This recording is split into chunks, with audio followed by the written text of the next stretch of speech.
If I approach it with a state of empathy, right? Regardless of what color, what creed, what race you are, I look at people as human beings. I think that's important. But life is always about taking a stand and holding principles. So I want to explain what I feel like my stance is as a black male in this world, okay? And conversations that I've had with my brothers and sisters in the black community. And I want you guys to empathize with it and hear me on it.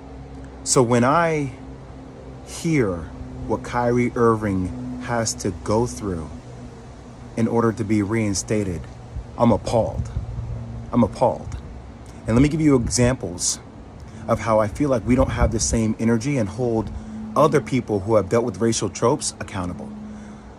So when Sarah Silverman does blackface, or when Don Imus says nappy-headed hose, or when Howard Stern calls somebody the N-word in the skit, or when Brett Favre takes money from the state of Mississippi, we don't ask them to get sensitivity training. We don't ask them to donate $500,000. We don't ask them to meet with the Black National Caucus. They apologize, and then you know what? The rest of the world moves on. But what I feel like is happening here, and that's how in the black community, like we've been told that's how the process works, right? Think about that, Bert. That's how the process works. Oh, somebody does a blackface. Oh, it was a misunderstanding. We got it. Okay.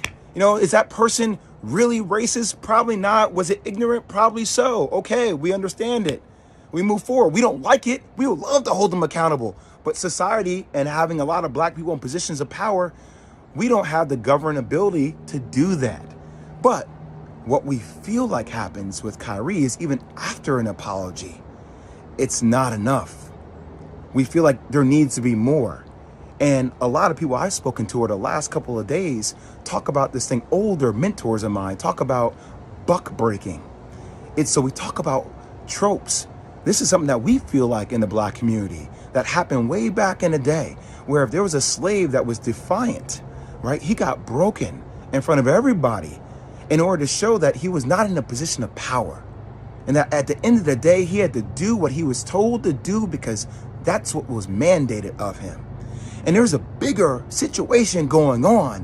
What's happening with Kyrie Irving? If the Nets don't want him to be there, just say you don't want him to be there.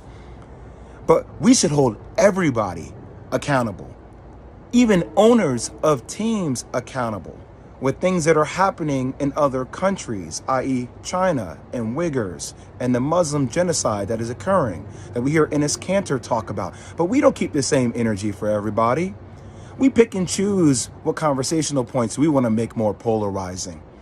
And I might lose my job. I might lose deal opportunities in the future for speaking out about even the platforms that continue to promote and profit a movie that is considered anti-Semitic to billions of people. They don't have to be accountable. Who is accountable? But we're going to put everything on the shoulders of Kyrie Irving, who, even though he said, I cannot be anti-Semitic because if I know where I came from, stating that he's one of the 4 lost tribes. He's saying that blacks and Jews come from the same entity, the same thing. But we don't want to understand nuance. We want to be triggered by words, and we like fire, and we like things that are, going viral on social media, and everybody has some kind of hot take, and we're calling people idiots, and we're calling people names because that's what we do. We just destroy each other. I ain't gonna destroy each other, man. I'm not gonna do that. Is Kyrie Irving anti-Semitic? Hell no. Could he have gone about it maybe a different way? That's what I would have advised him to do. But I'm not gonna let you guys sit out here and make this dude out to be like he is a villain, like he is a bad person. He is looking to explore his heritage. Now, you can crucify me if you want. I don't give a damn anymore. It's time for people to start speaking out with nuance and speaking out on the principles they stand for. That's all I'll say.